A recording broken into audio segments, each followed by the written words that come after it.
Welcome to the after party. Welcome to the after party. Did you bring some snacks and treats? I hope you got me something to eat. Welcome to the after party. Coming to the after party. I've been waiting here all day to act like a fool this way. Welcome to the after party.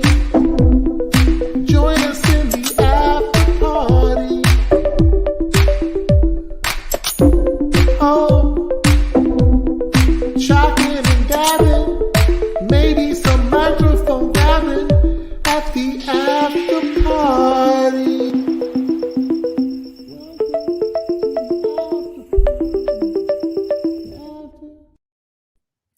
We're back. The after party is back.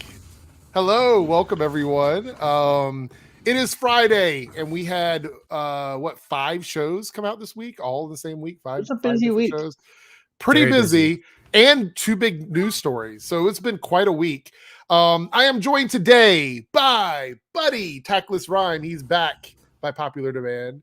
And we also have Canada Graphs, who is at home dealing with being sick. So he is here with us and not on location taking pictures today. So sorry that you feel sick. I was really, really bad at the end of December. I'm feeling much better now. So hopefully you sail through being sick and you're out of this in no time at all.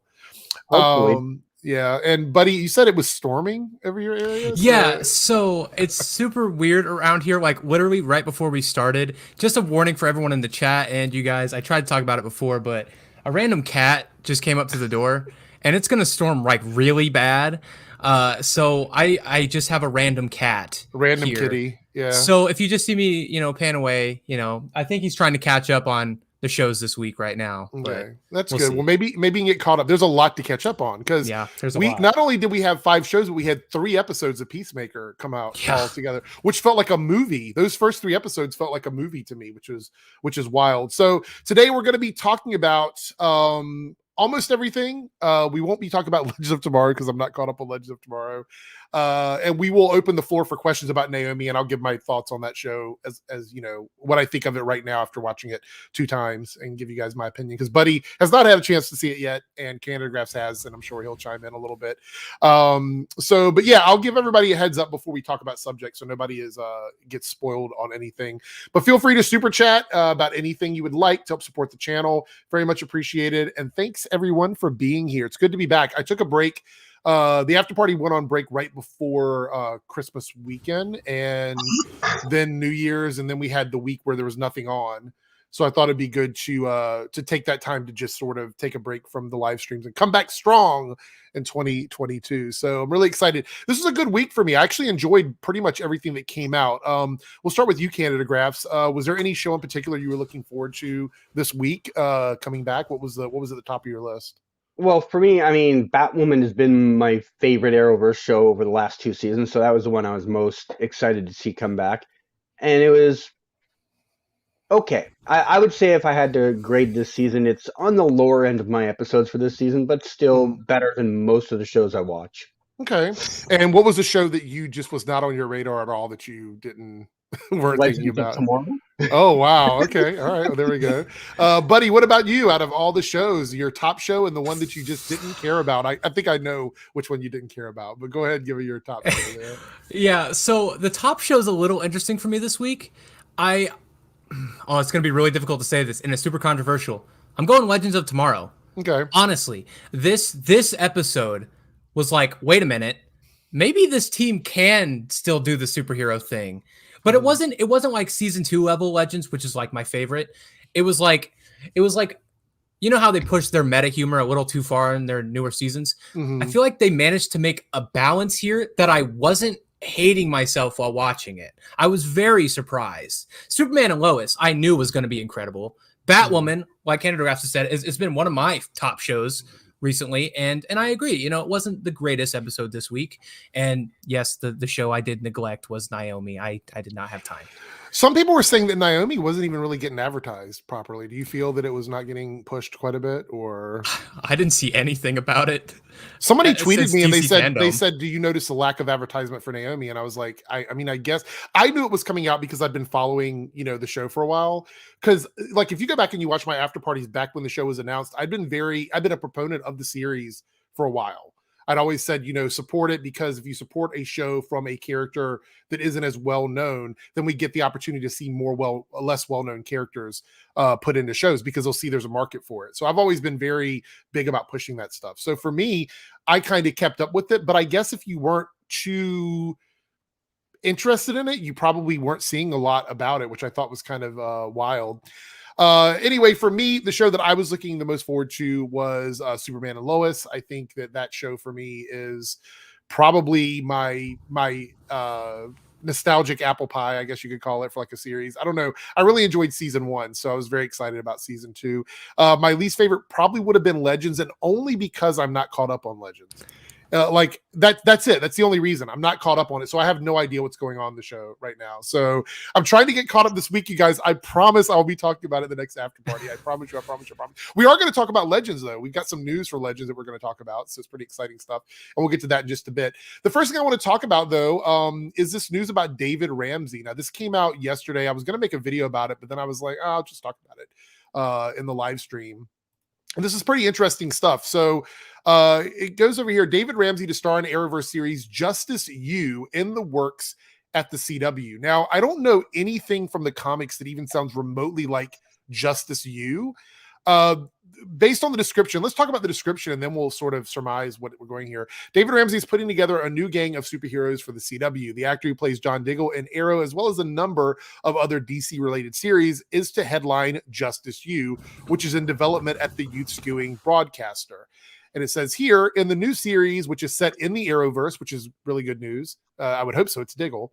After years of fighting alongside masked heroes, Diggle embarks on a new mission to recruit 5 young metahumans to live undercover as freshmen at a prestigious university. There he will oversee their education and train them to become the heroes of tomorrow. So before we go any further, it reminds me a lot of like the X-Men, kind of like a Professor X type thing, or like Doom Patrol, like something along those lines. And I'll be honest, I don't know if I see Diggle as this type of character to oversee metahumans, because he's always found metahumans to be sort of not his thing. He always freaks out when the Flash runs around with them, and he's never totally understands their powers and stuff like that. So it seems a little bit odd that he is the one that is going to be overseeing this this particular place or whatever. What are your initial thoughts on this? We'll start with you, buddy. What are your thoughts on this here? Well, I love David Ramsey. I've absolutely loved him from the moment I saw him in Arrow. So the idea of him getting his own show, I'm in. The title, and mainly the title, is the part I have an issue with. I just don't think it fits. I don't know. For me, it's just like it sounds more like a working title than a final one. That's a nitpick at best, but the synopsis itself seems interesting.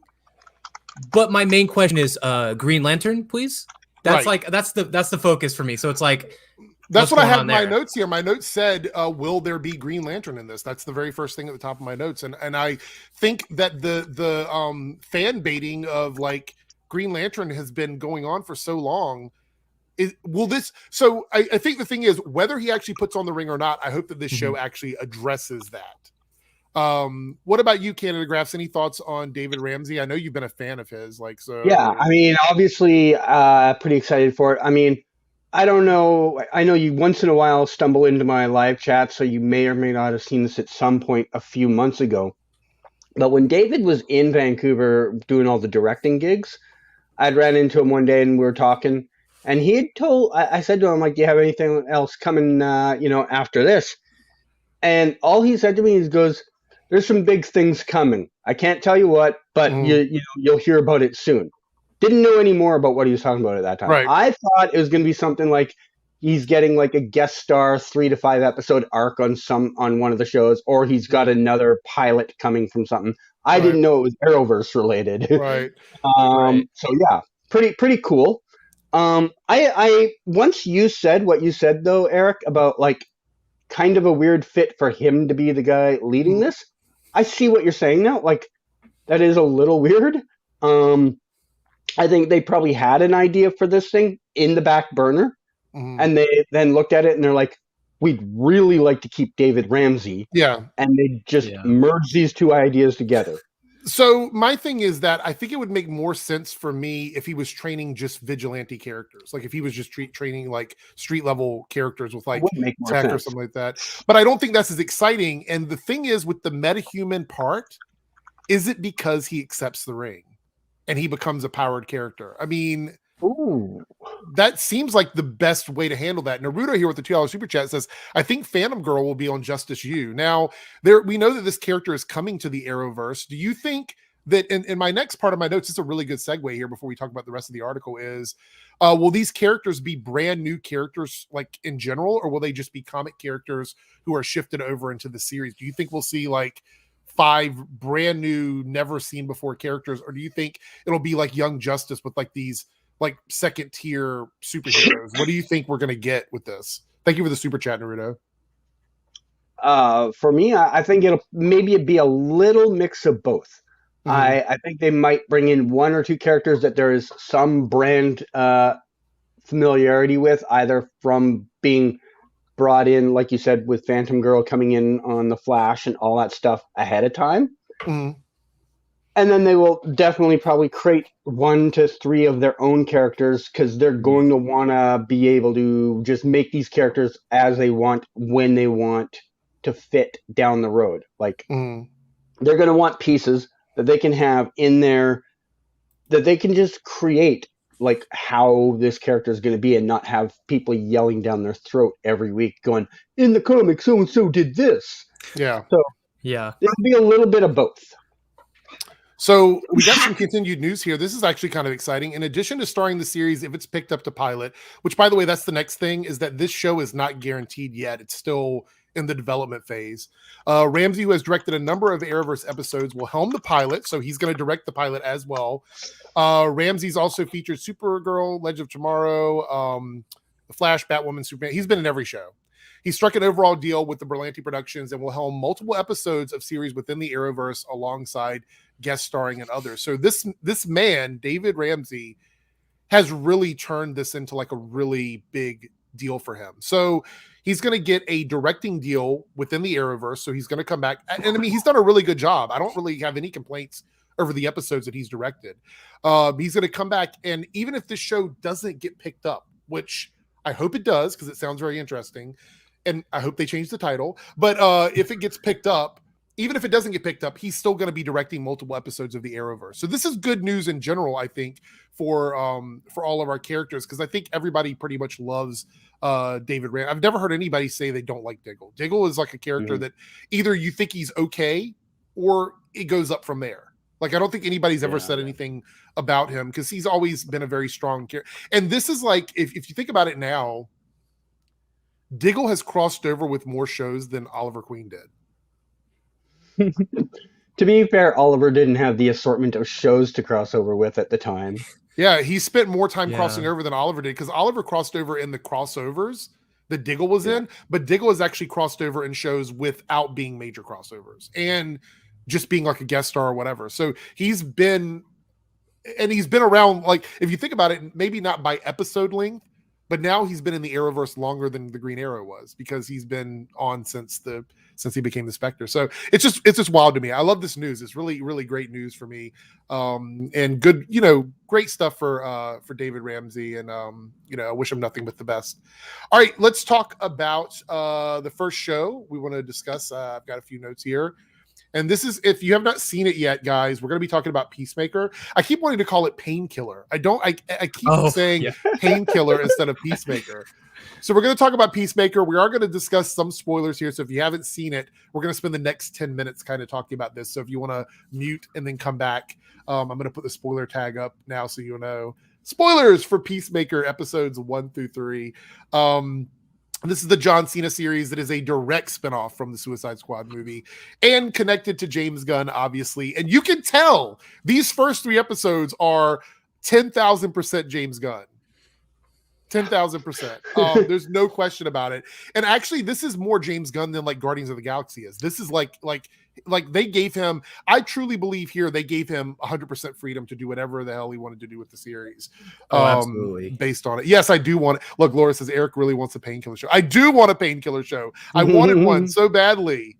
So yeah, all 3 episodes are out. So if you haven't seen the other 2, get to watching. This felt like a mini movie to me without any spoilers. This felt like a mini movie to me. And I see what Paigey wrote there. Yeah, sorry, I just remember for 21 months, a smelly boy. I'm going to. It's completely not related to this, but did you hear about the girl who was bottling her farts or something and like selling Oh God or whatever? Oh yeah. Completely unrelated, but Paigey, what I'll do is I'll go do a bunch of yard work and then I'll bottle it up and mail it to you in Australia, and then that way you can be accurate about me being smelly. There you go, and you love that there. Cal with a nothing comment, but he's a member for 4 months. Thank you, Cal, for posting that up. I appreciate it. So the Peacemaker series, very James Gunn, very much like a mini movie. I think the I don't know what the budget was for these episodes, but they had to be huge, right? I couldn't find anything on them specifically, but this feels like, I know Superman and Lois is a joint venture between HBO Max and CW in terms of like their production, but this one feels like they basically gave him a movie budget for the show. That's what it feels like to me. What are y'all's thoughts on this before we talk about details? Okay, so as far as the budget goes, I think you're probably right. I probably think they probably had a loose budget. They're like, okay, we want you to make something about this much. And he's like, okay. And then as it went along, he was probably like, okay, I've already exceeded the budget. Can I get more? And they're like, let's see what you got. And they're like, here's what we got. And they're like, you know what? We'll give you more. Because I do know one fact. I'm sure it's common-ish knowledge, but not super common knowledge. The guy that was cast as Vigilante, Freddie Stroma, did not film at this. Like, they filmed a month of content with a different person as Vigilante. That's so and easy. Scrapped it all. Oh, they scrapped it. Wow. Yeah, and they then cast Freddie Stroma to play it. So they had to reshoot 3 weeks of scenes just with Freddie Stroma's stuff at the end of the shoot. So that's wild. That's wild. They went to the studio at some point and they're like, I don't know if the actor left or they didn't want to work with the actor, but there was a parting of ways at some point with the original Vigilante. And they had to go to the studio and go, we need more money because we need 3 extra weeks. And the studio didn't even hesitate. Like, I talked with someone that worked on the crew, and the studio apparently was like, do it. Whatever it takes to keep you happy. Right. Wow. So I think they were pretty willing to give him almost anything he wanted. And I think that's evident by the fact you had some pretty spicy dialogue in there and scenes, and he was allowed to reference characters that maybe other shows wouldn't get to mention, So I think he got free reign, and he's showing it. He showed it off in those first couple episodes. So to answer your question, Quindolin, it's not going to change your outlook on the character. I mean, I enjoyed it, but if you're looking for a different direction for Peacemaker, it's not that. It's doubling down on, even more so once you see his father and his life and everything. It's doubling down on who his character was in the Suicide Squad and who they're going to have him as moving forward in the DCEU. So yeah, Mike Glenn said something about Vigilante on air. It hurts to see the DCEU version. They're not taking Vigilante very seriously. They're trying to make, a lot of people said that he's very much like a Deadpool-esque character. 100%. In the series. I can see that. And yeah. All right, so here are my comments about this. First thing I want to say is it's very much R-rated. Very, very, very much R-rated. This series has... How can I say this without getting demonetized here? There has been you can see body parts of everything on there. Like, yes. And full I'm having a hard time verbalizing it here. It is very, let me just put it this way. It is very R-rated. This is not a family show. It's probably the most adult superhero thing I've ever seen. I don't even think it's just from the video part of it. Like, it's not even just what you physically see with your eyes. Some of the dialogue wouldn't pass any rating there either. There are more than boobies. The tablet scene, hello, there's more than boobies. Yeah. Yeah, I'll say 100%. The tablet scene, did never expect to see that even on a cable show. Yeah, very much so. What are your thoughts on the show so far, buddy? Just encapsulate it because I got more comments here I want to talk about. So I loved it. Honestly, every second I was into it. I thought it was really well done. Quintessential James Gunn. It made me really appreciate what John Cena was doing in the Suicide Squad more. I really like him here. I didn't think I would. I didn't think he could lead a show like this, but he's honestly doing way better than I thought. And I'm absolutely loving the choreography and some of the cinematography combo in the fights. They are so much better than anything I've seen in the Disney Plus shows this last year. Personally, it's much more engaging. So my other notes here, I said, where is it at? This is a huge departure from the Snyderverse. This to me tells me that WB is literally done with the Snyderverse. If you needed any more like evidence of that, watch this series. They are pushing forward with this. It's not so a lot of people said, oh, they're going for the Marvel humor or whatever. No, they're not. They're doing their own thing. Yes, there's humor in it, but this is not Marvel humor. This is like adult humor. So yeah, we're going to have the Flash. That'll probably be a bit more family friendly or whatever. But if you look at the bigger picture here, Disney and Marvel would never put out a series like Peacemaker. Never, ever, ever. There is far too much adult content in this for Marvel. So for me, this just proves that they are doubling down on their new direction for the series. So I'll ask you guys, are either of you sad to see them moving away from the Snyderverse? Because it seems very obvious on social media that Snyder fans see the writing on the wall, but I'm just curious, like, are you upset about it? Did you want to see a continuation of that world based on the 4-hour Justice League? What are your thoughts on that? Personally, for me, the Snyderverse has been an up and downhill for me, like of where I really land. I was a really big fan of the Snyder Cut itself. I thought it was very, very good. A lot of issues here and there, but I'm glad I saw it. I would have liked to see Zack's fully finished because the storyboards are completely different. Hindsight's 2020. I would have liked to see the full story, whether it's a comic, animated show, whatever it is. It's fine. I would have liked to see it, but I genuinely understand why we're pushing away from it. It's just like, I could talk about the Flash movie and everything like that. For me, if we're going to do this, I would like it to be more like the way Peacemaker does it, where it's like we're just letting the creators do their thing, show their art, instead of like making a movie that could have been focused on Barry Allen, more of a focus on which Batman we're getting by the end. I like these natural kind of jumps. You know what I mean? Like, I like the more natural instead of just throwing at you this actor and this actor instead. No more this movie. Right. It's like, I like the natural slide in. What about you, Canada Graphs? Were you a huge fan of the Snyderverse in general, or no? I didn't know it was a thing until I saw Twitter telling me about it. I liked the second version of the Justice League. It was fine, but I didn't need to ever know more about it beyond that material. If they had done more, fine. If they didn't, fine.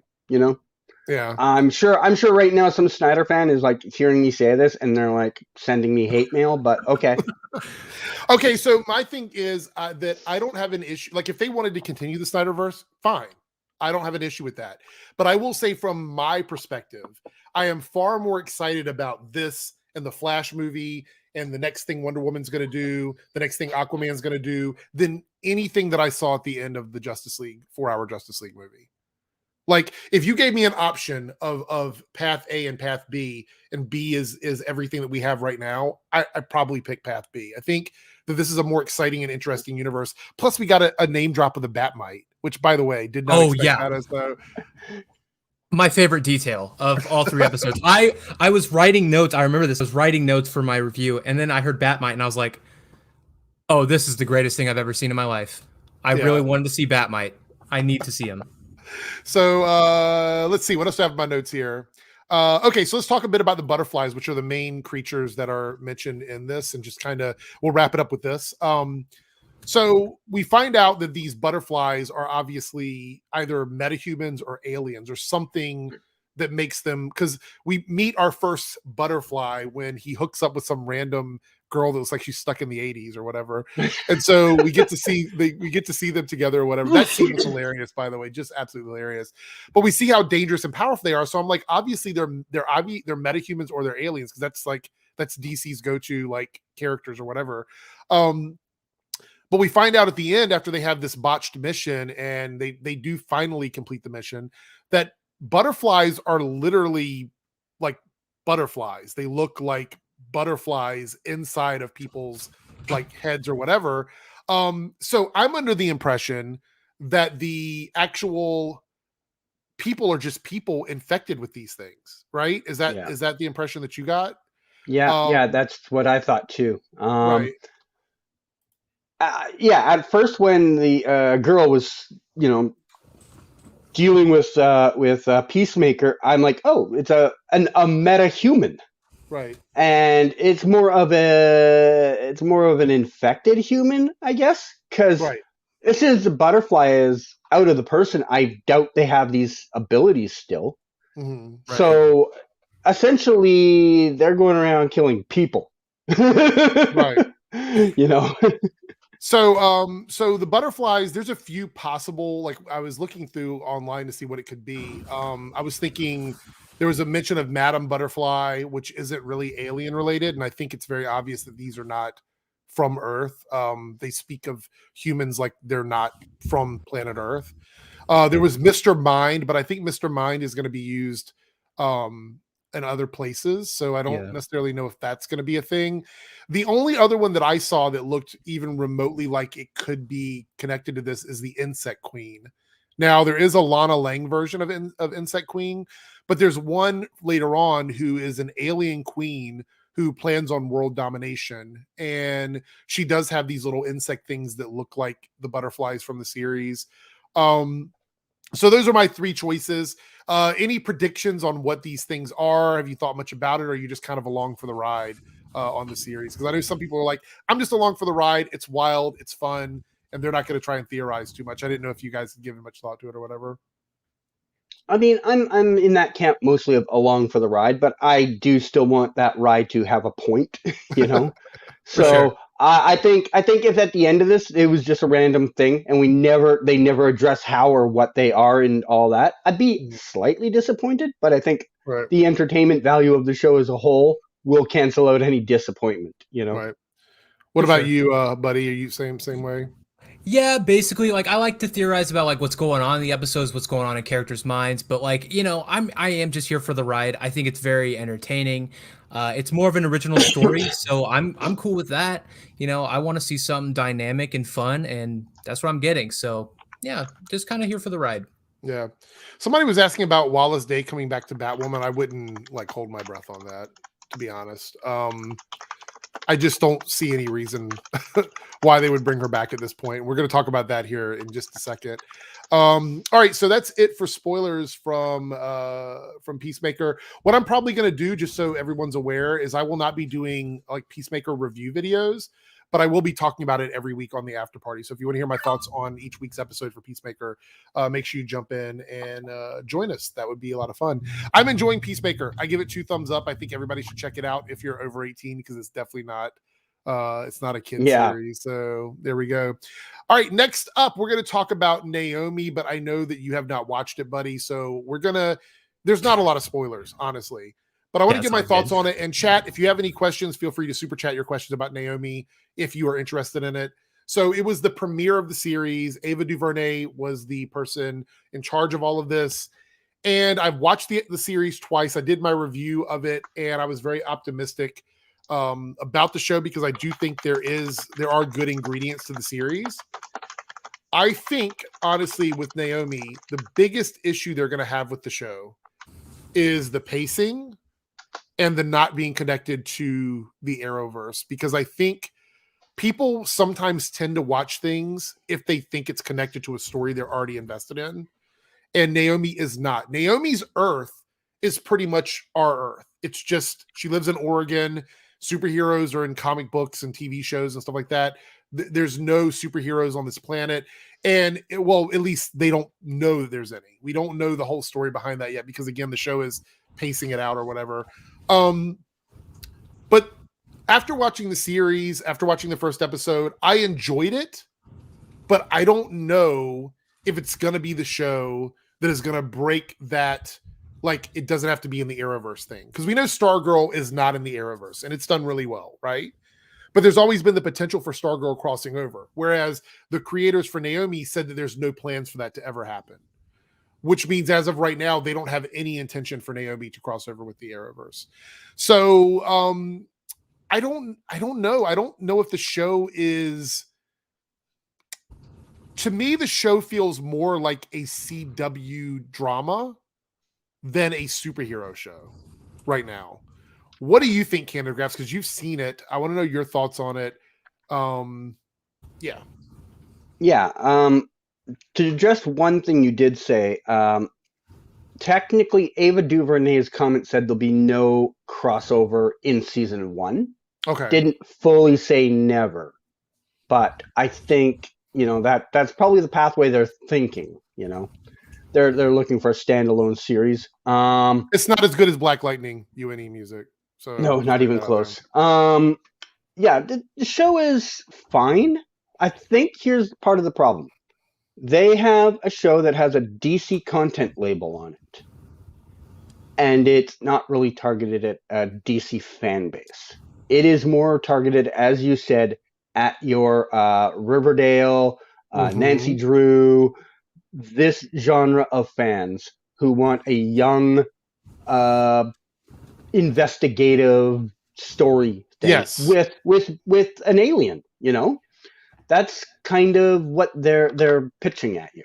But it's got a DC logo on it, so they're hoping to get the DC fans to just stick it out. The cat is chilling behind you, buddy. Yeah, I turned off the background blur so we can check him out. So yeah, I think they're probably not gonna keep the DC part of the fandom entertained, but they're gonna hope enough young adults come to this for that Nancy Drew feel, that Riverdale feel, to stick it out. We'll see if that works. So I also want to say this, that I typically, I'm one of the people where I'm like, you can have multiple versions of characters, and I don't think the fans get too confused. At least the ones that I know don't get too confused. But I will say it's a little weird that Naomi comes on after Superman and Lois, and Superman it's is a different displayed Superman? in the series, and it's not Tyler Hoechlin. So as someone who is watching these shows without any backstory or whatever, you're probably thinking, oh, there's Tyler Hoechlin Superman, but they just said Superman isn't real. So it's very confusing as a casual viewer, which, like, hardcore viewers are not going to have an issue with that, but casual viewers are going to be very confused by that, I think. So I think you're right. I say this in my chats occasionally to people when they're like, oh, I don't understand why they don't do this. And I'm just like, they still have to do this show for the 90 to 95% of people that aren't online looking for every spoiler and detail and article there is about the show. The people that come to things like, here and my chats and that, they are the minority of viewers. We're partially to fully in the know on most things. Yeah, we're almost in the invisible space. Like, they don't even really know about the majority of people just tune in on a Tuesday night, turn on the TV, go, oh, Superman and Lois is on. Oh, this Naomi show seems to be connected to it. Yes. They don't know anything. They haven't even noticed that that's not Tyler Hoechlin yet. Well, to be fair, in the shot, if you're just looking at it at a glance, it looks like Tyler Hoechlin's suit. Like, it just in a glance. Yeah. So I don't know. So Mike Glenn here is 19 Super Chat said Naomi has the same vibe as the comic. Now, here's the thing. The comic is only, as far as I know, it's only had one run, and then she's been in some Justice League stuff. And I haven't seen all the Justice League stuff, but I did read her initial run in the comics. And yes, there's a lot of stuff in this first episode that do feel a lot like the comics. So I think they nailed that. However, the problem is that I don't know if that's enough for people that didn't read Naomi to feel connected to the character. Like, if you didn't read the comic and I've said this about all the shows, if you don't read the comics and you're coming into the shows to watch them, you need to love the shows for being the shows. You can't love them. You can't expect everybody to love them because they're the same as the comics.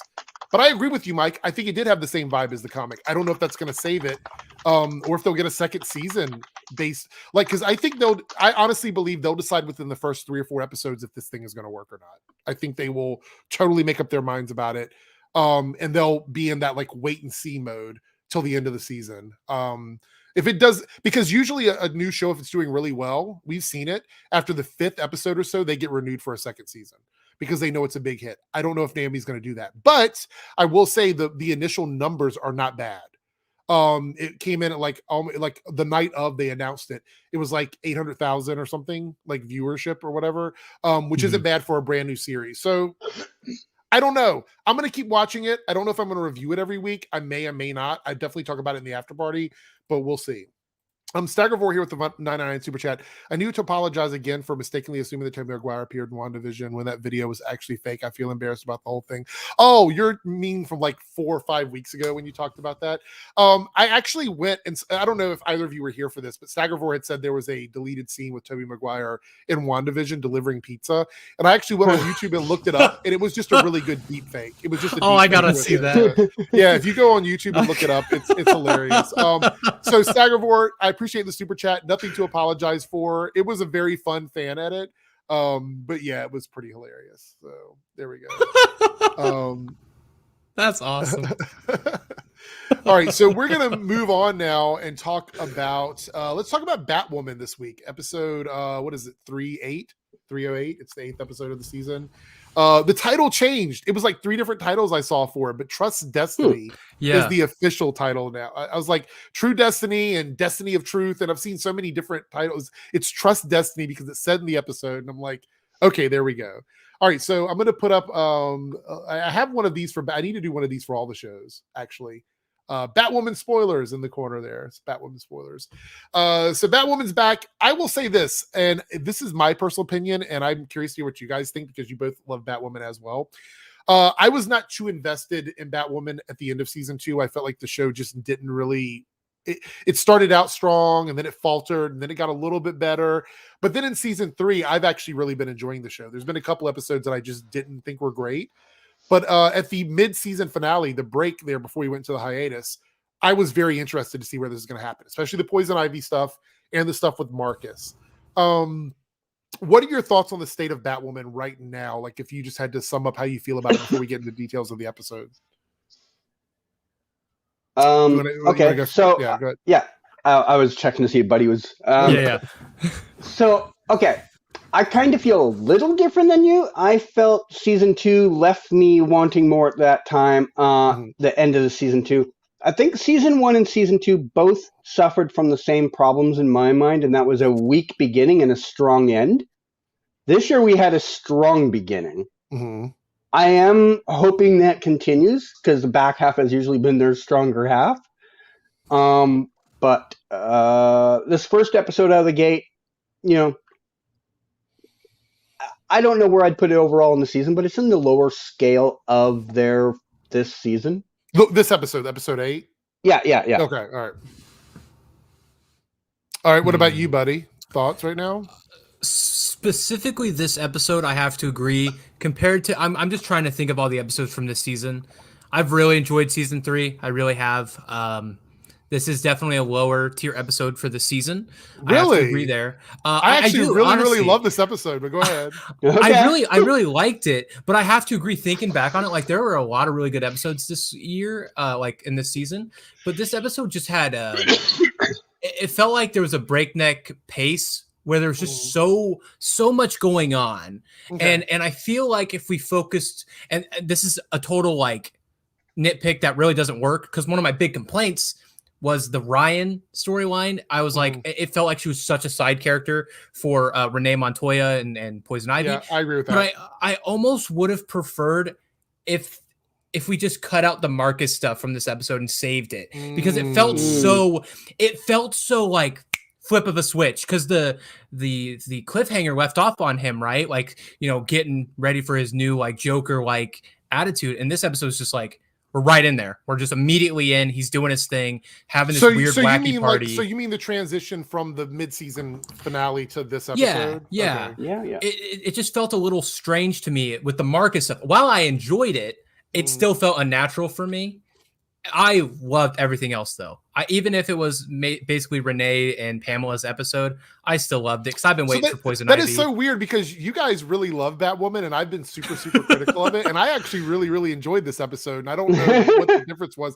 I will say for me, the weakest episode of the season was the auction episode. That was awful. Like them going to the auction thing. That was like that episode for me. I literally wanted to turn it off. Like I was like, this is awful because it felt like a typical CW show at that point. The other episode that I kind of had an issue with was them being trapped in the house with Professor Pig. I thought that one was a fine episode, but it didn't feel like Batwoman to me. And that was my problem with that one. Whereas this one, I think, but I guess I just love the metahuman stuff. And I think there's something about that I really enjoy with the Poison Ivy storyline.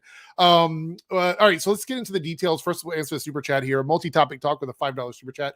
I was wondering if you guys know when they'll announce if the Flash, Superman, and Lois, Letscher, or Batwoman will be renewed for next season. We talked about that. It should be coming up, I think, in the next couple of months. I think they do the upfronts, right? Isn't that when they do the spring one or whatever? Trying to think what the date on that is.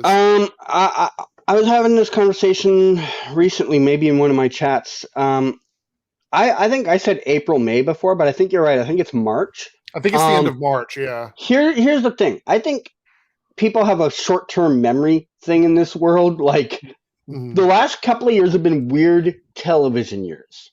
Yeah. Between the writer's strike and now the pandemic, weird years. Yeah. So we've had these unique announcement situations where they're announcing things like 4 months into the season, right off the bat. People just now expect, like, oh, we're going to get announcements before they even start the season. Like, this has been the thing for this is only a 1 or 2 season thing that's been going on. Yeah. This is not how television has been years and years and years and years. Just the last 1 or 2 years. But people got this impression they should have heard about it by now because it's been that way the last year or two. Yeah. I still think we'll probably get it if there is an upfront. I don't know if there'll even be an upfront. I don't know what the status of that is. It might not be virtual. It just might be something online that gets released or whatever. I think we get it more around that time. I think also with all of the drama from the business side of things between Discovery and now the CW for sale, right? They might not even necessarily know what their full plan is yet, Yeah. Oh yeah, I forgot. Happy birthday, Grant Gustin. It is his birthday today. I just remember that. There we go. Thank you so much for that. All right, so we're gonna just kind of jump through this because we have 2 other things we need to talk about, and we're coming up on the hour mark here. All right, so the whole Marcus thing has been very controversial about him in general being the Joker because of the fact that as far as I know, he's the first person of color or a black person to play the Joker. And he said in an interview, I believe, that he's taking inspiration from all the Jokers, but he really liked Jared Leto's Joker or whatever. Something about that interview about like he liked that take on it or whatever. And everybody says it's take a shot every time I say whatever. So but he did an interview and he did mention Jared Leto. He mentioned Heath Ledger, and he's doing his own version. So it's a very controversial thing. I see some people like getting really mad about it or whatever. There we go, whatever again. But I personally like his take on it. I think Nick is doing a great job in this character.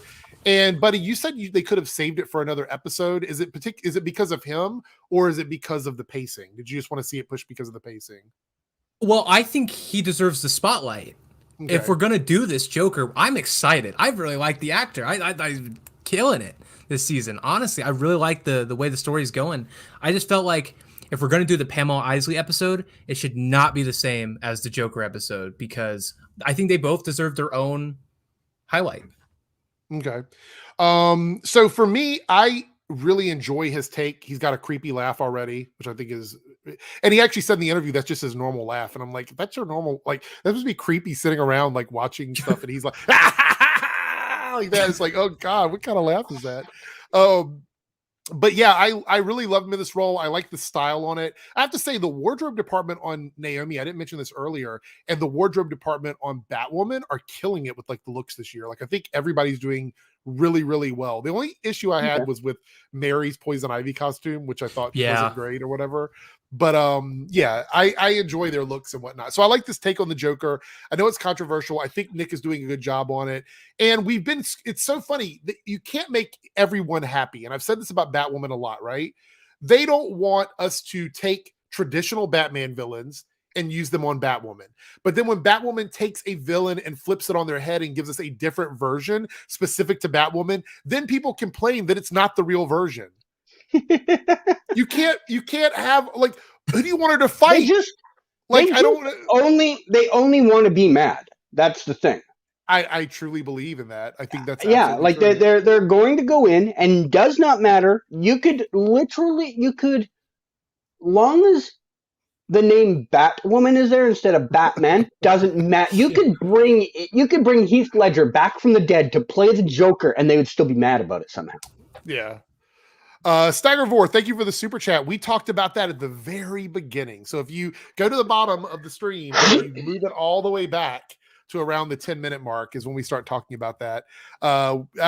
It's a lot of stuff, so we're not going to go over it again. I do appreciate your support. It's there. Sorry you missed it. Hopefully you can check it out after we're done, or you can rewind and go there. All right, so the next thing I want to talk about is we have this double dose of Poison Ivy with Mary, and now Pamela is going to be let out. We got a lot of backstory with Renee this week, and we find out about her relationship with Pamela and how that worked out. What are your thoughts on what you saw from this Poison Ivy initially? Because we're going to get a lot more in the next episode, but we got to see her briefly like go in at the very beginning when they did the flashbacks to Renee and her. Buddy, what did you think of this Poison Ivy initially?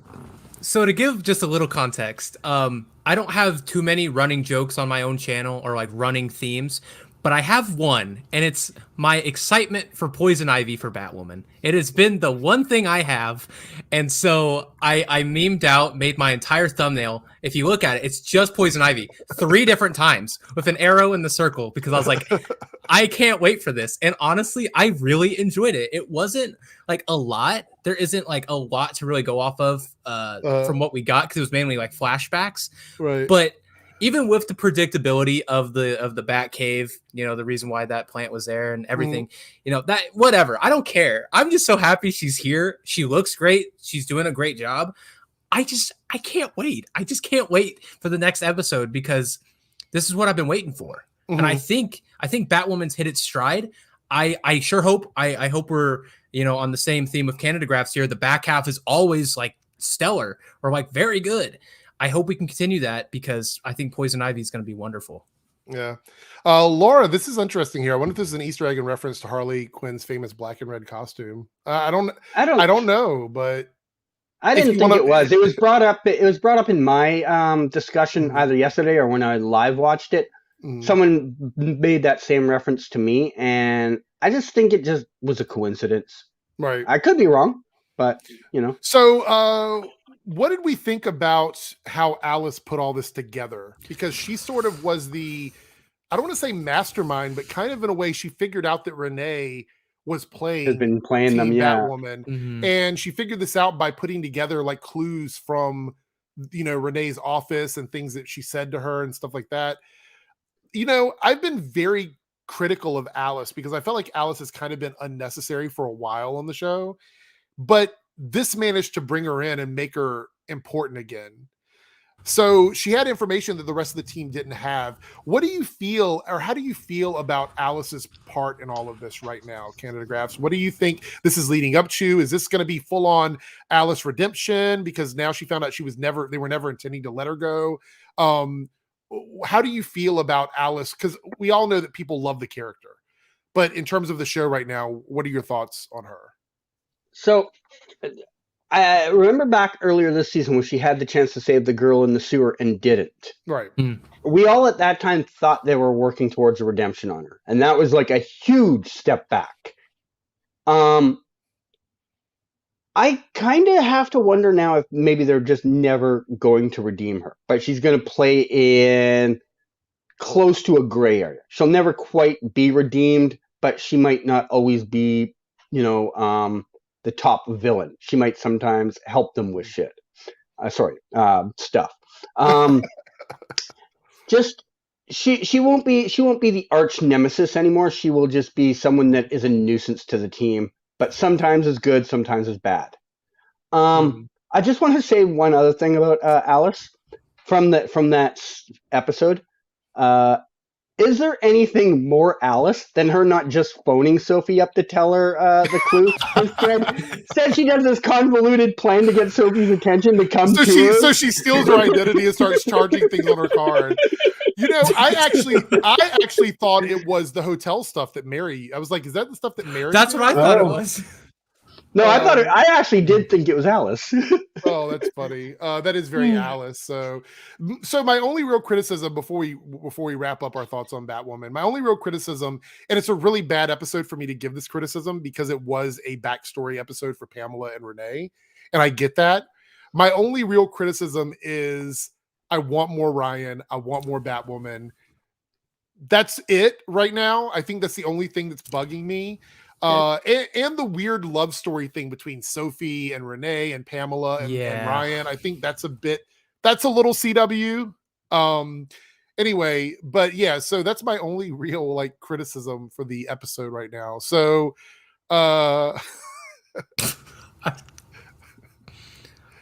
interesting. Are we talking about the same thing? Yeah, I laughed at it. I just laugh at stuff like that. All right, yeah. It's funny when people have too much time on their hands. So yeah, that's my only real criticism right now. Any thoughts like that before we wrap up our opinion, and then I'm going to get the chat's thoughts on the episode. I basically agree. One other thing I wanted to bring up was someone in my chat yesterday asked me, "Do you think the team will be able to forgive Mary for revealing their identities?" Oh, that's a good point. And I think eventually they will, but we're going to have that CW drama that's going to probably leak over for at least half a season, where they go back and forth, trusting her a little bit. Then she makes one mistake, they're going to bring that up as their defense to, you know how they play those things over and over again. Mm-hmm. I think we'll probably get that for like a half a season to a season where once she's redeemed, we're going to hear that brought up a few times. Oh, and I think you're right. That's going to frustrate me at some point. Yeah. I didn't even think about it. Lance here says it seems like a Killer Frost thing. That is in a way, it is kind of like that. Except I don't know how much Mary is aware of what she's doing. Like I don't know. Mercenary, the CW is the biggest villain in the Arrowverse. Anything you want to add, buddy? And chat, tell us on a scale of 1 to 10, what would you rate this week's Batwoman? Just curious. You know, I had never thought about that possibility, Canada Graphs, and now I'm just upset because they're totally going to do that. They're totally going to do that, and I'm just going to have to sit there and be like, man, because I forgot that happened for a minute, and I was like, oh no, they are going to do that. Yeah, it was when Mary was at the party, and then they were on the rooftop and all that. Yeah. Oh man. Yeah. So I hadn't thought of it till someone asked me in my chat yesterday. Yeah. We'll see. They could twist it and may not be that bad. Yeah, I can't wait to see Poison Ivy versus Poison Ivy because we know it's coming, by the way. So, yeah, there we go. All right, so we're going to talk about, spend about 10 minutes on this. We got news that the Reverse Flash, Matt Letscher's Reverse Flash, is coming back to the Arrowverse. And let's read through this this article. This is the Legends of Tomorrow segment for everybody that was wondering. Legends of Tomorrow, Matt Letscher returning as Thawne, and here's why. I do want to point out, though, a lot of people forget that Matt Letscher as Eobard Thawne was the Reverse Flash on more episodes of Legends of Tomorrow than he ever was on The Flash. So it makes sense for him to be the Reverse Flash on Legends in that regard, even if you want to question the whole time travel logistics of it. So yeah, having Welzabard on Legends would have been weird, honestly. I can't believe I'm saying that, but that's true. It says Legends of Tomorrow will get a flash from their past when the Arrowverse alum Matt Letscher reprises his role as Eobard Thawne later this month. So it's coming up very soon, guys. Letscher will appear as Thawne on Wednesday, January 26th episode of Legends titled The Fixed Point, in which the titular heroes find themselves in a bar that is populated with time travelers. That's quite interesting, actually. The reason for Thawne's involvement becomes a bit more clear in the synopsis for the following episode, airing February 2nd, titled Rage Against the Machines, in which the Legends, with the help of said speedster, break a fixed point and thus create an aberration that will attract the evil Wave Rider. The Legends in turn are shocked to realize who has been hunting them, after which, and Sarah attempts to broker a negotiation which doesn't go as planned. So basically, they're going to be at this fixed point in time, which happens to be a bar. And we've seen a few pictures. I'm not going to pull them up here, but it looks like it's out of time. Like everybody seems to be wearing different types of clothing or whatever. And now we found out it's a fixed point in time. So my only question is this the same Eobard? It can't be the same Eobard that we're dealing with on the Flash, right? I have absolutely no clue. When this news came out, I was just like, wait a minute. Because I didn't think we were going to get the answer of what the next Reverse Flash thing was going to be until the Flash, right? Because they just did that whole Armageddon. So I have no idea what this is. I have no idea if the teams like know what we're doing with Reverse Flash, but like I never thought we'd see him so soon. I feel like that's going to be a lingering question for me. Is like, okay, which version is he now? You know, I want to know. What about you, Canada Graphs? So the one question I had is, will he have the new suit? If he doesn't have the new suit, then I have to assume this is him in a different time and space. Because if it was current, the 2022 version of Reverse Flash, after he should have the new suit. Post Armageddon, it should be the new suit. Yeah. And in that photo you showed, although I don't know if that was a promo photo or just an old stock photo, it looked like he had the old suit there. Yeah. If he has a new suit, then I assume this is our current version of him. Right. I don't know why he's... I would say that him being at a fixed point in time makes it a little weird to me, because does that mean he's not really Eobard? Like he's just a variant or a speed clone? Or, I mean, because at this point we're to believe that the Wellsabard that we know on the Flash, as far as we know, is the most recent version of that character, because he's the one that has still been working to take Barry out. This one hasn't even become Wells yet. So it can't be a future version, right? It's got to be pre going back in time to stop. Okay, yeah.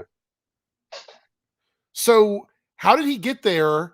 And what is he doing there? Because if he never goes through with the process of becoming Wells, then season 1 of The Flash never happens. So I have my opinion of this is, let's read a little more. This article kind of talks about this. Letscher's role in the Arrowverse is complicated and quite fluid, mushy. Eobard Thawne looks like Letscher, but back in 2020, before the events of Flash began, the sinister speedster killed Harrison Wells, played by Tom Cavanaugh, and stole the scientist's face using a transmogrifier. Once the version of Reverse Flash who stole Wells' identity was erased from the timeline, any future iteration should look like Letscher. But his hand waved when the villain resurfaced during Crisis on Earth X. The Flash's version of Thawne continues to look like Cavanaugh. Now, we know, logistically, the reason why they use Tom Cavanaugh is because Tom Cavanaugh is already there, and it makes it much easier than flying in Matt Letscher. Plus, the emotional connection from season 1 was with Tom Cavanaugh's version of Wells, or of a Thawne. So those two things make it make sense on the Flash, even if it doesn't make sense, because that's just the way it is. But going back to this one, it still leaves me questioning, like, where is this Reverse Flash from? Is it an aberration? Is it a flash out of time? Since it's a fixed point, is it one that can't leave? Is he stuck in this place? Is this a blip version of him that can't move or go anywhere? Because there's going to be other time travelers there. So we're going to figure out that there's other people. Are they stuck there? Is there going to be a version of Rip Hunter there? Because he's a time traveler? I mean, it's got me intrigued. No, I'm definitely intrigued. I will 100% be watching and reviewing these 2 episodes of Legends. I think you're overthinking a Legends of Tomorrow episode. I am. Yeah, I gotta be honest. They're not. Even though I really like this last episode, I don't know where the writing's going to go with this. I'm actually really scared, because it's late Legends bringing in a wonderful character and a great actor to play the Reverse Flash again. Like, I could totally see us just having it be a joke instead, or like there's like a someone in the chat was talking about the line from season 3 with Savitar, where it's like, the more you do time travel, Barry, the less the rules apply to you, and then we just move on. I could just see them memeing on it. So I've always said that line to me ruined time travel in the Arrowverse, because it literally gave the writers a 100% free reign to just do whatever they want. And I'm tired of people using that quote, because that quote it doesn't make sense. That quote does not make sense. If that were the case, then there would be no reason for the Wave Rider or the Time Masters to ever exist. So that line makes no sense within the Arrowverse. It is a writer's way out. I'm not mad about you bringing it up. It is something that I hear a lot. I just think it's the most hand-waving Jedi mind trick line in writing ever, honestly. So here's Staggerforth, the 1-9 super check goes, hoping to Matt on the Flash one day, having Matt Letscher on the Flash again at some point. I wouldn't completely say it's outside of the realm of things they could do, but I will say it's very telling that they'll fly Matt back in to play Matt Letscher, or to play Eobard Thawne on Legends, but not on the Flash, meaning that I don't think they have any intention to use his version on the Flash again. I think that any future version of Eobard Thawne is not going to be Matt Letscher, unless they do a flashback episode where they show like where he came from before it all happened. And even then they may come up with some weird way for it to look like Wells. I have no clue. Anyway, all right, so we're going to jump in and talk about Superman and Lois. That's going to be our last topic for the evening. And you guys feel free to, I'm not getting mad. I've been mad about it. I'm not getting mad. This is Superman and Lois, and this episode was, again, the return, because they took their hiatus and came back, and here we are. I was really anticipating the series. I think they went off in the middle of August was when the first season ended. I think it was the middle of August. So it's been about, just a few months since it went away. This is probably one of the quickest turnarounds we've had for a show, because I don't know if any show has had filmed in that short amount of time, in that window of time. But yeah, I was ready for it to come back. So this is season 2, episode 1, and it's titled, I don't have it written down. I think it's what lies beneath. Isn't that the title? Yeah, of what it? lies I'm pretty beneath, sure that's okay. So in this episode, we have the big thing is we start out with Natalie showing up from their Earth, and that was the cliffhanger from last season. And she shows up, and we get this thing where she assumes Lois is her mother. Why wouldn't she? She doesn't understand what's going on. So she sees her mom standing there. And then, of course, John tells her that's not your mother. And then he has to explain to her what's actually going on.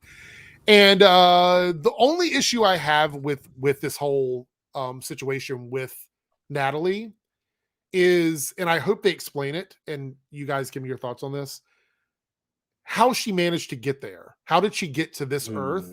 And if she doesn't understand what the multiverse is, then how did she even find them in the first place? Like, I'm a little bit confused. Do you think, this is a huge thing for me, you guys know I love the details, if they don't address this at some point during the season, I'm going to be very, very, very disappointed. Same here. What are your thoughts on this, about the whole Natalie thing and how she got there? What do you think is going on? I always thought it was Crisis, that how John got there. I always thought John Henry went through and, it was Crisis, easy answer for me.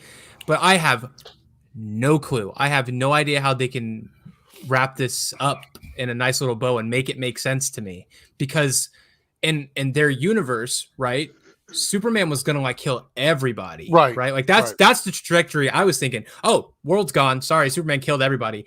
How did she have enough time to make this ship? Because I assume there was only one, because they made it seem like there's one suit, there's one ship, we have one moment to get it, and we got to do it. And that's what happened with John. Now we have another one. So like, how long's it been?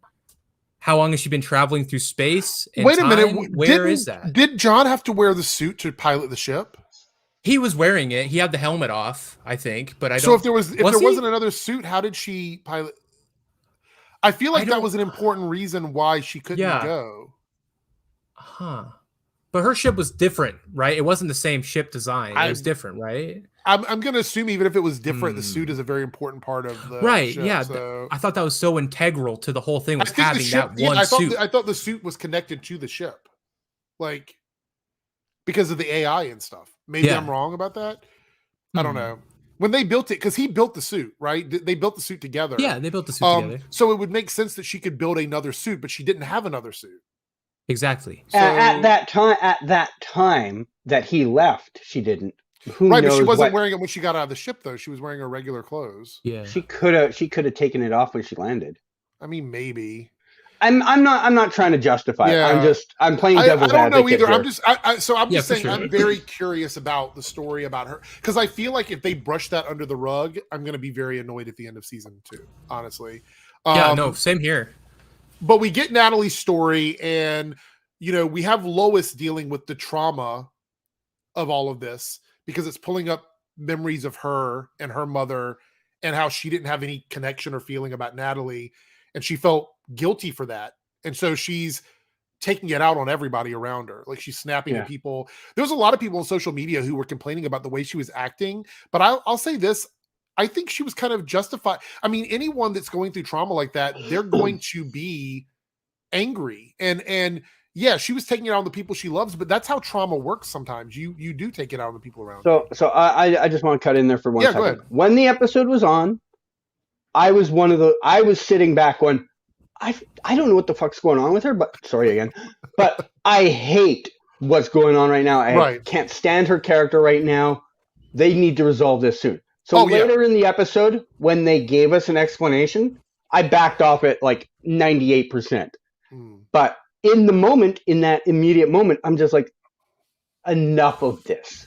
Yeah. Because I think a lot of people, a large percentage of the population has dealt with an irrational person who's dealing with their own stuff, and they don't tell you why, and they're taking it out on you for a reason. And I think a lot of people were unnerved by that kind of. They're kind of like, this is too close to something I've dealt with, And I think that might have been why some people were annoyed. Yeah, and I get that. And so I will say this, I'm glad they resolved it in the episode. Like, I'm glad they didn't take it beyond the first episode. I think it was important for them to resolve it. So we had that, and Quinlan said at CW, they're infamous for plot holes and sketchy explanational things. I just accept she's there because they probably won't explain it. It's so true, but Superman and Lois it's tried. It's really gotten outside of the normal CW writing we're used to. I really don't want them to do I'm going to say this, and this is about any show going into its second season. The longer a show goes on, the harder it is to hold those threads together. But you don't drop the ball in the second season. It's just the second season. Like, come on, you got to hold the ship together a little bit longer than that. Like, come on. Like, Could you just imagine? Sorry, I just had a thought. Just imagine, how we've been praising Superman and Lois season 1. It's a step above all the other Arrowverse. Imagine by the end of season 2, we're just like, oh my God, I can't believe this is worse than Legends. If that ends up happening, I'm going to be so angry. So angry. We live in the worst timeline if that happens. We do. Mike here with the 199 super chat. Thank you so much, Mike. Goes, I think she didn't go because he didn't expect to live. Oh, you mean like John, when trying to stop Superman, didn't expect to live. And that's possible. That's a possibility. Okay, that's fair. But it still doesn't explain how she got there. This is fair that she didn't go with him the first time, but it doesn't explain why how she got there the second time. But I get it. All right, so we deal with the Lois stuff, and Robert Blake has a Team Eric member chat here. It goes, are the headaches because of Doomsday or the military? We don't know yet. I'm going to assume that it might be connected to all of it, but I'm going to talk about the Doomsday stuff at the end when we get to the end. So we'll go over it then. But I'm so glad that they addressed the whole thing with Lois, because we had this Superman v Lois instead of Superman and Lois for like the first half of the episode. Yeah. And then she sort of does the adult thing. They have a conversation about it. And so they work things out, and they're back on the same page again. And this is one of the things that I think as a viewer, they do this because they do it on The Flash too. They'll have Iris and Barry fighting with each other for a while, and then they'll kind of come together and whatnot. It's sort of this way for them to build tension. The reality is couples do fight, but we just didn't have a frame of reference for what was actually going on. So we're watching it without understanding why Lois feels this way. And then she had to come out and tell us, like, this is because of my mother, and I didn't feel anything for, Natalie, and I feel guilty about it. And, I have to say, you have to give Clark the gold star for like husband and father of the year for dealing with all this, because through all of it, he never lost his cool. The only thing he kind of blew up on a little bit was when she used the emergency device to call him home about what happened with Jonathan. And other than that, he was super supportive, and he was like the perfect dad. And so it's really wild to me that, and let me say this about Tyler. I know this is probably controversial, and I'm ready to accept that because it's an edgy take. I think Tyler's Superman, maybe not visually, maybe not in all the other ways, but I think from a writing perspective, his Superman is the best modern version of the classic Superman. Oh yeah. Out of all the ones we've had recently, because he feels like a grown-up Superman that has been Superman for a while. And so we never got there. Unfortunately, the DCEU, we never got there with Henry Cavill. We never got to see that version. With Brandon Routh, we only got that one movie, and then we got Kingdom Come. We never got that in-between part. In Smallville, we never got to see him as an adult. This is the best, in my opinion, the best live-action version of a family version of Superman that we've ever had, because we've never really had the opportunity. It's just so well done to me. And I know a lot of people rage against Tyler because they want to see Henry back or whatever. You can have multiple Supermen. It's not a big deal, in my opinion. But I think Tyler is absolutely killing it in both the role of Clark and Superman on this series. What are your thoughts on this, based on this, like the series and this episode? Okay. I'm just going to quickly interrupt and just tell you, you have a member chat from about 15 minutes ago from Anthony that you missed. Okay. But I'll answer while you go looking for that. Right. I do think Tyler has, in my mind, done a very good job. I don't know if I can say he's the best at any aspect of it, because the other ones are too far out of my memory to compare. Like, I haven't watched some of those projects in years. And I find that you kind of lose the details of it as time goes on. So all I will say is, I think he's done a good, and as you said, this is a more adult version. Like, the other ones were adults, but they didn't have a family. They didn't have the same responsibilities. I don't know if I've ever seen a version like this. Has there been one? I don't think so. Not in live action. Yeah. So this is something super new, and I am right now enjoying it. Whether I do in 3 years. 3 years of the, kid dramas, from time to time might weigh on me a bit. But right now, I'm liking it. Like, usually if I had an episode where the parents are lecturing the kids about, what they do with their girlfriends and stuff like that, I'd be like, really? I mean, I know this is a thing, but, didn't faze me in that episode. Then the very next episode, when Naomi brought it up, I was kind of like, really? Like, yeah. So it didn't bother me the same way. I get it. Yeah, it didn't bother me the same way. They have done a good job at writing him as a parent. Right. So far. Yeah. So what about you, buddy? Your thoughts on Tyler's Superman as of right now? Tyler, just as a whole, right now, his Superman has made me fall in love with Superman, which I never have been. I think out of the three of us, I probably like the Snyder stuff the most. I think I can confidently say that. And I love Henry. I really do. But Tyler, the material, the suit, everything feels like Superman, while those movies, I think in the Snyder Cut, just started to get there for me. In my own personal opinion, we just started to get there. And but here, he's just the best. You're right. He's the best husband. He's a great father. I honestly just loved seeing their dynamic in season 1 and season 2 so far. He's just the most well-rounded.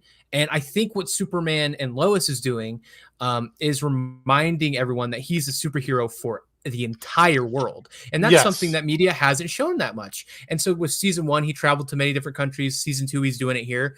And so having this storyline with the military and the DOD with what's his name? Anderson? Anderson. Yeah, Anderson. We'll talk about him in a second. Yeah. Yeah. That to me is it's so interesting. I didn't think I would like it because he's just that stern, stereotypical military guy.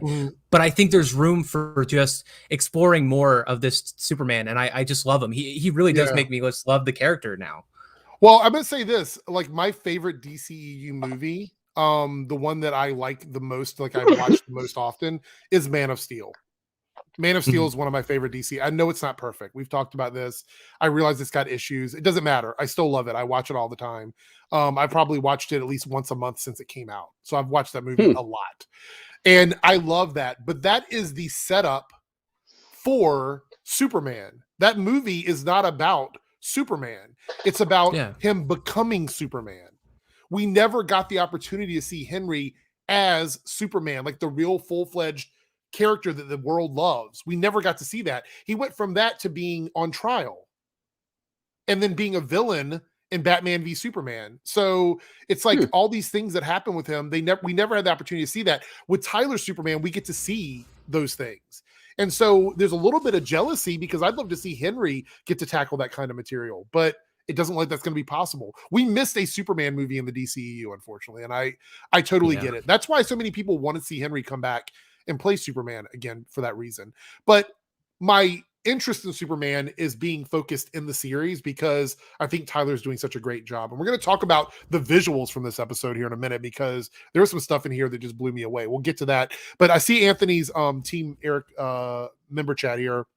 And he says, I hope they do Brainiac for season 3 of Superman and Lois. I wouldn't mind Brainiac, but if they're setting up what I think they're setting up, I think we may be getting something completely different for season 3. I'm very excited for what my theories are for season 3. We'll talk about that when we get to all this stuff we'll talk about at the end here. Gary with his chat here, what do I super chat? His classic one is the Flash getting delayed later than March. And Gary, if you keep asking, you know what's going to happen. So stop asking about delays because I don't want to get it delayed. Actually, just kidding here. Thank you for the super chat.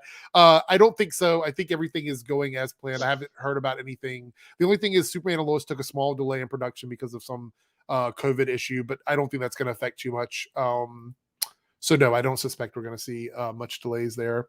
So let's talk a little bit about just Superman in general, and then we'll talk about the special effects here. So we see him like having these visions, like these flashes. He's flying around and he's having headaches and visions and everything. And we don't really know what's going on. And we're not totally sure like if it's connected to him as a Kryptonian. Was it something that happened last season? Is there something else going on? And all the while this is happening, this new General Anderson is stepping in because we know General Lane basically like stepped away last season and retired or whatever. And he's telling Superman, like, you're an American superhero. Like, you need to be here and do things for America. And Superman is standing his ground. He's like, no, I made it very clear. My allegiance isn't to any country. Like, I'm here for the citizens of the planet. Because at the beginning of the episode, he saves a submarine for North Korea. And so that sets off like the series of events where the government's like, you need to decide whose side you're on. Like, you can't do this, that, and the other. And he's basically like, like twisting the screws in for Superman. And so by the end of the episode, we find out, oddly enough, that the government has been using this school that they talked about in season 1 to create super soldiers wearing the crest of the House of L without Superman's permission. Man. And I'm thinking, like, what is happening here? What is going on, right? And so Superman's like, why are they wearing that? Why are they wearing that on their chest and whatnot? And so how disrespectful. Like, first of all, they were hiding all of this from him. But then the disrespect of wearing the House of L on their chest was just a bit much. So I think the government wants to sort of create this super team with like the like making it look like Superman endorses what they're doing pretty much, because I don't think any of these characters individually are as strong as Superman. I think all of them have things that they're like, it seems to me like from what we saw last season that they have the powers, but they're not totally in control of all of them. So they're slightly weaker. I don't think these are like at the level of like a Kryptonian by themselves. But I'm thinking as a whole team, maybe they're going to be as powerful as Superman or something along those lines. What are your thoughts on this, like the government and this super team? Like, where do you think this is going? Okay, so you go first, buddy. I don't really know. I think it would be interesting to connect with Tag from season 1. I think that's a really easy character for us to get introduced to understand the school a bit more, understand these soldiers, because we knew Tag from last season. He had kind of a compelling arc a little bit and being scared of his powers. I think he's easily going to come back in some way, shape, or form. It hurt to see them use the House of L, because and at least in my review, I don't know if you guys see this. I may be digging too deep now, but the beginning of the episode, we saw they were selling all the Superman merch in Smallville. And now, because everyone's going to be wearing the House L, right? Because he's a hero. It's a popular thing. But then at the end of the episode, we see someone wearing the crest, and we're like, oh, we're eliciting the exact opposite reaction. I felt like that might have been a setup there to get us ready for like, no, people are going to be wearing it for the wrong reasons. And it's not going to be very good. But I don't know. It's a big mystery. I have no idea if this is at all connected to the comic books or not. But Superman and Lois has my attention. I'm engaged. I think there's some good setup here. What about you, Canada Graphs? Yeah, I have a few opinions on that. I mean, first of all, not being an American, but immediately near the U.S., we see all of the time that America first thing from a large percentage of the population, right? Especially if you're an army related person, you carry that even more.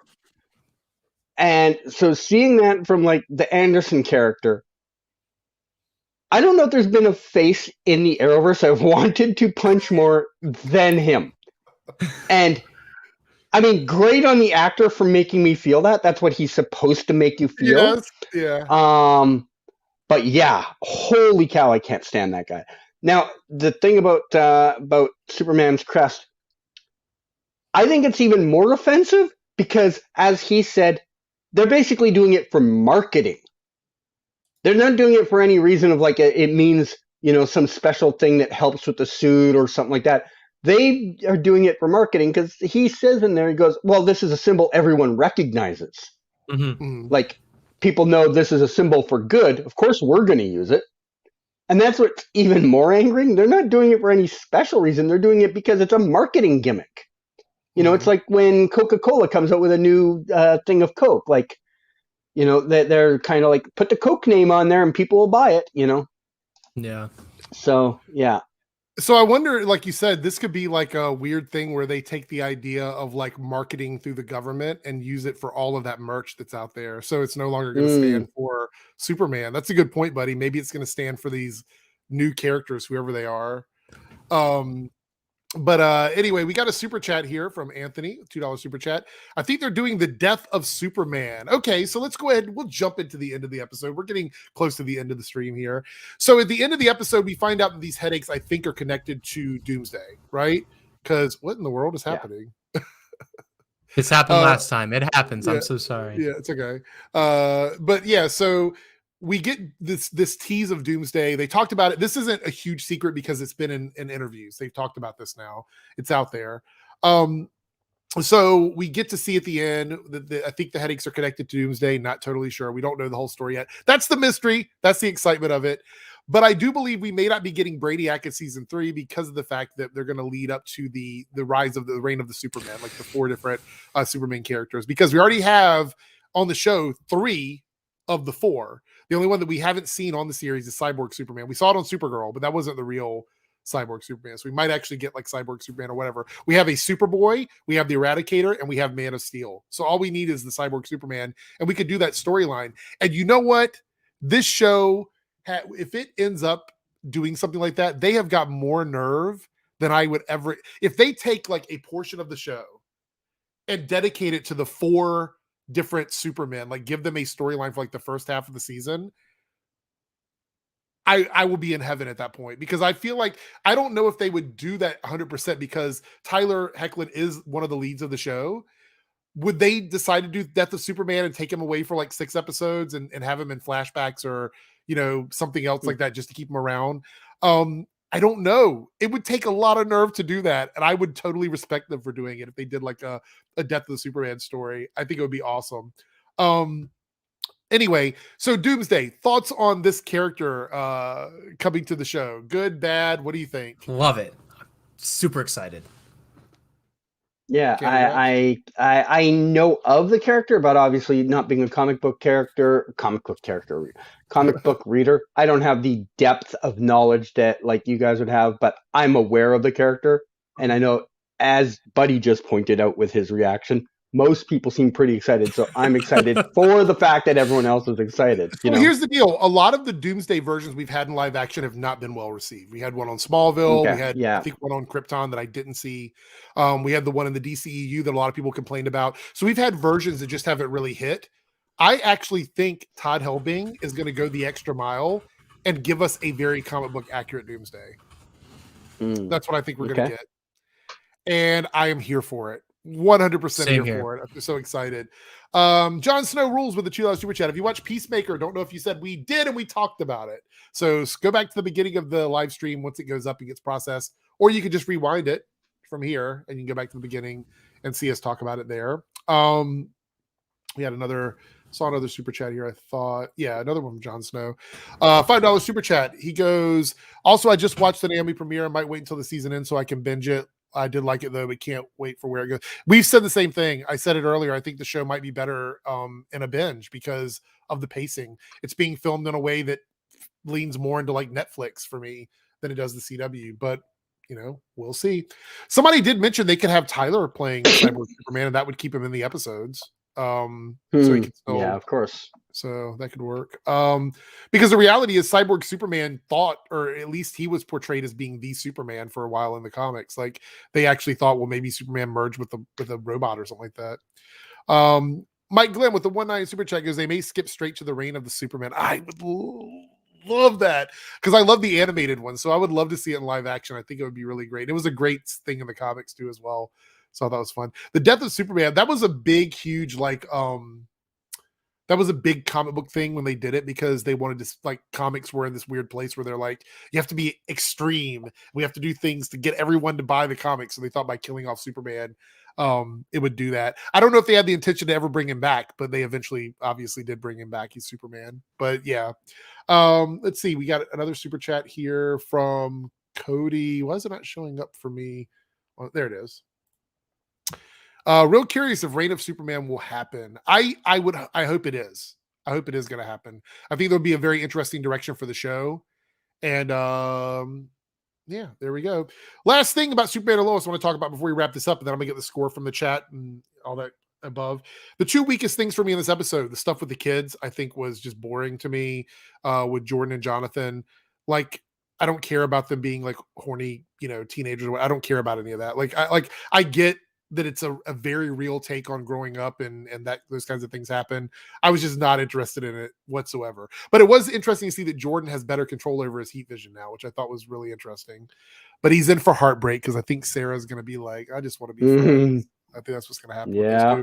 And then the stuff with Kyle and Lana and Daniel Hart and that whole election thing. I don't really care about that storyline. I think it's just giving them something to do.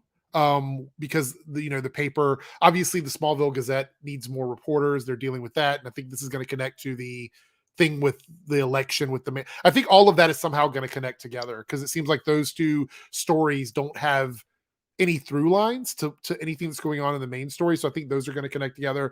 Those are the two weakest parts of the episode. Would you agree or disagree for me for this first episode?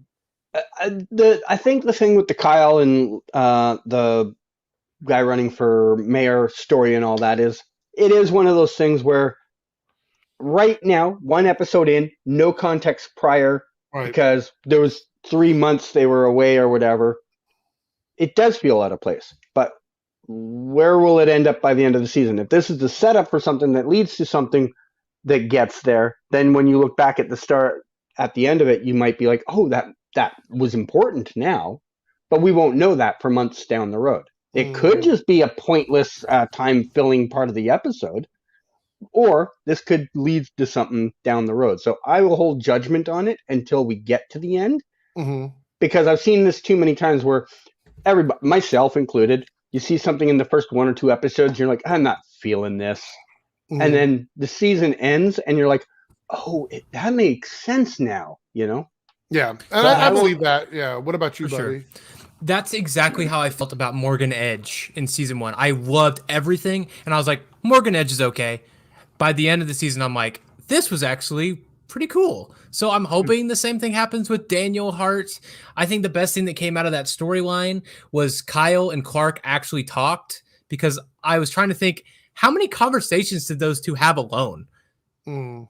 None, or like one. So for me, that was the highlight. I was like, oh, these actors get a play off each other for once. That's cool. My highlight was actually seeing Lana and Clark have an adult conversation, because the thing is, the CW does this a lot. If two characters are alone together, they try to make a relationship thing with them, usually if they're not already attached to someone else. And I felt like that was an easy direction to go with Lana and Clark because they have a history, but they didn't do that. They made it so they were friends. And I'm like, this is a really cool adult conversation they were having and comparing their relationships or whatever. Anyway, so chat, what's your score 1 to 10 on Superman and Lois? Curious to see what you think. And I want to thank Canada Graphs and Buddy for joining me on this return to the after party for 2022. I think it's going to be a fun year. We have a lot of really good things coming up. So much content. As far as my channel, I'll still be reviewing Superman and Lois and Batwoman every single week. You'll get reviews from that from me. Naomi is kind of up in the air. Legends, I'll definitely be talking about the 2 episodes with the Reverse Flash, so expect that. But as far as Peacemaker and any other stuff, I'll be relegating them to my after party on Fridays, so make sure you join us then. And I think we're gonna head out. So everyone in the chat, thank you so much for joining us and being here, and we'll see you guys next Friday. I'm really excited to be back and have all these shows. Bye. So take care and have a great night, everyone.